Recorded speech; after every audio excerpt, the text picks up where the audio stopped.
자, 오늘 축구 가봅시다. 어제는, 저 포르투갈은 날도 빼야 돼요. 야, 넌 어제 날도를 90분 풀로 뛰게 하더만. 그러니까 안 되는 거야.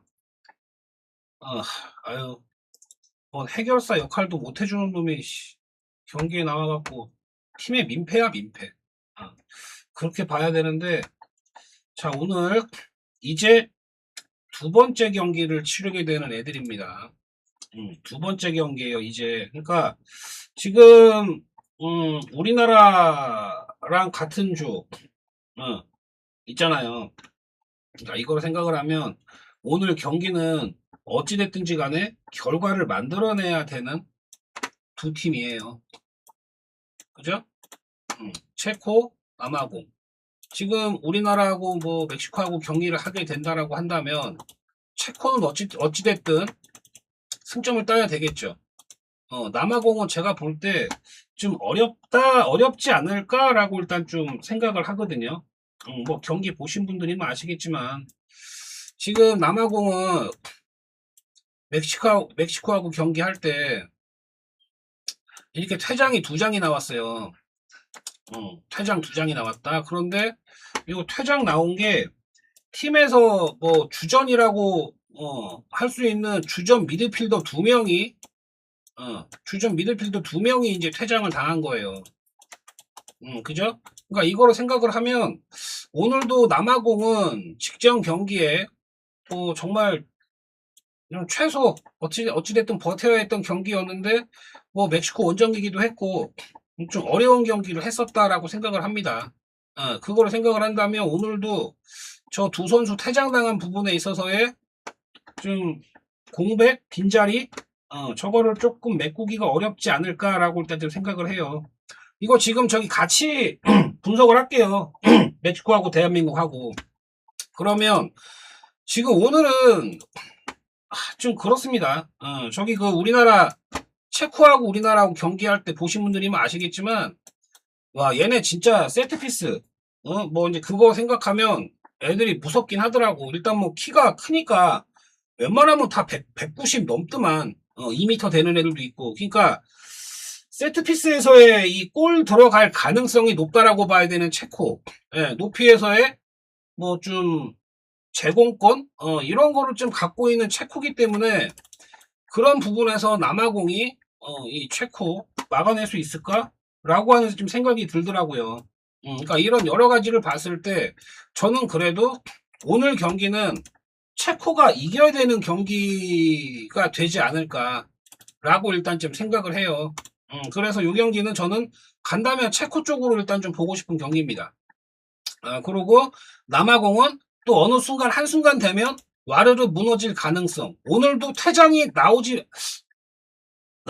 나올 수도 있는 경기지 않겠느냐. 만약에 지고 있다라고 한다면 좀 거칠어지는 경기가 될 것 같다라고 봐요. 만약에 오늘도 남아공이 퇴장이 나온다. 그럼 우리나라랑 경기할 때 더더욱이 힘든 경기를 할 수밖에 없지 않을까라고 일단은 생각을 하거든요. 그래서 이 경기는 체코가 일단은 경기 결과를 만들어내야 되는 경기다라고 일단 좀 말씀을 드릴게요. 아시겠죠? 자, 그리고 멕시코하고 대한민국인데 요즘 뭐 채널에서 뭐 차박 뭐 어쩌고저쩌고 뭐 그런 것도 그렇고 뭐 있잖아요. 뭐 JTBC 뭐 KBS 이런데 이제 좀 채널 돌리다가 보면 나오는 얘기들이 있잖아요. 뭐 멕시코의 뭐 뭐라 그래야 되나? 한때 뭐 국대 선수들 뭐 있잖아. 그런 뭐 다 지나갔던 국가대표 선수들 막 그런 선수들 불러갖고 뭐 몇 대 몇으로 이길 것 같냐, 뭐 플레이어가 누굴 것 같냐, 막 이런 얘기 막 다 하는데 뭐 뻔하잖아요. 멕시코 저 국대 그 사람들은 다 멕시코가 이길 것 같다 그러고, 예, 우리나라는 뭐 무승부 아니면 뭐 배성재도 그러더만 무승부 본다 뭐 이런 얘기하고, 그지? 그러니까 아무튼간에 뭐 저는 그래요. 이 경기 저는 대한민국이 예전 멕시코하고는 조금 라인업에 있어서 예전에 비해서는 조금 떨어진다라고 생각을 합니다. 그렇게 평가를 하거든. 그리고 뭐 직전 경기도 뭐 남아공이 퇴장 때문에 좀 멕시코가 쉽게 이긴 경기다라고 일단 좀 봐야 되지 않나. 라고 보고요. 뭐 직전 경기에 뭐 대한민국은 흥민이 오늘 경기를 대비해서 좀 일찍 빼줬다라고 봐야 되지 않나라고 봅니다. 그리고 뭐 직전 대체적으로 봐봐요. 멕시코가 우리나라 애들보다는 일단은 피지컬, 일단은 뭐 등치나 그리고 높이에서 애들이 좀 키가 작단 말이야, 상대적으로. 그러면 오늘 경기에서는 좀 높이가 되는 애들, 그죠?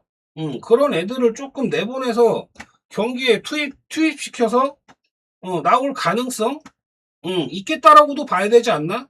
라고 생각을 하거든요. 그래서 오늘 경기는 저는 한국이 충분히 멕시코한테 비벼볼 만한 경기다라고 일단 좀 생각을 해요. 뭐 그렇다라고 한다면 오늘은 높이에서의 좀 강점이 있고 헤딩 슛에 조금 일가견이 있는 좀 조규성이가 나와서 조금 경기를 잘 이끌어 나갈 가능성도 있지 않겠는가 라고 일단 좀 봐요. 아시겠죠? 저는 간다면 풀앤승 정도, 그리고 충분히 난타전 경기가 될 수도 있는 경기다 라고 일단 좀 보려고 해요. 아시겠죠? 그렇게 보겠고, 자 이제 스위스, 보스니아. 얘네 조가 좀 혼돈이에요. 혼돈. 이게 다 무승부가 떴어. 그죠? 얘네 조가 조금 애매하다라고 일단 좀 봐야 되는데, 뭐 보면은 어중간한 애들이다라고도 생각할 수 있겠고, 그리고 유일하게 승리를 못 거둔, 그죠? 직전 경기에 홈 개막전을 치렀는데 승리를 못 거둔 캐나다야. 그러면 오늘 캐나다 입장에서는 얼마나 쪽팔려요? 멕시코도 그렇고 미국도 그렇고 다 승리를 거뒀는데 지네만 승리를 못 거뒀어.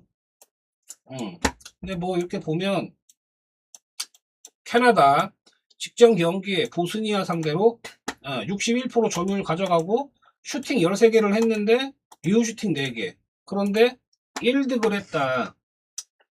뭐 이런 경기인데 뭐 이렇게 보면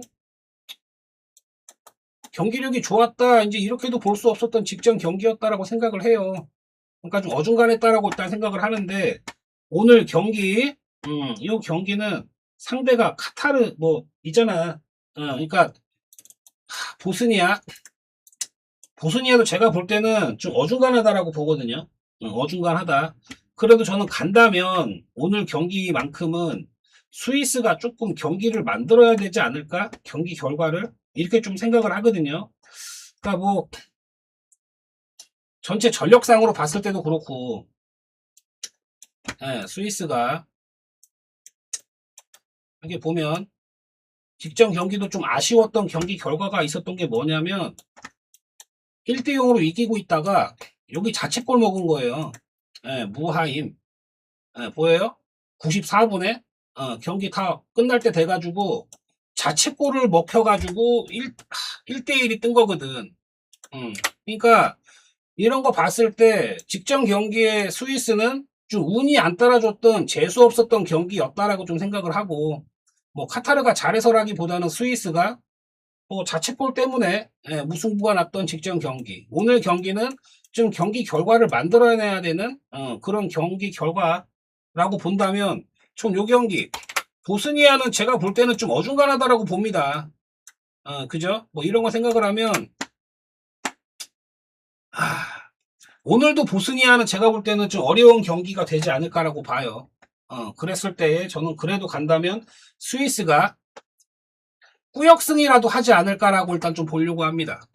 근데 스위스도 뭐 골 결정력이 좋다라거나 뭐 한 방을 해결할 수 있는 뭐 해결사가 있다라거나 그러진 않아요. 그러니까 요 경기는 어찌어찌 우당탕탕 하다가 한 골이라도 들어가지 않을까라고 보는 게, 조금 우세하다라고 보는 게 스위스다. 요렇게 일단 좀 보려고 합니다. 자, 그리고 캐나다하고 카타르는 상대가 카타르고, 오늘은 지금 뭐 홈에서 어찌됐든 경기 결과를 만들어야 되는 캐나다란 말이지. 그랬을 때에 직전 경기 어부질이 무승부거든 카타르보다는 그래도 홈에서 첫 승을 올려야 되는 캐나다다 라고 생각을 하거든요. 그러니까 오늘 경기는 그래도 캐나다가 오늘 경기에서만큼은 이겨야 되는 경기 라고 일단 좀 보려고 합니다. 카타르 패배하고 캐나다가 승리하는 그런 그림.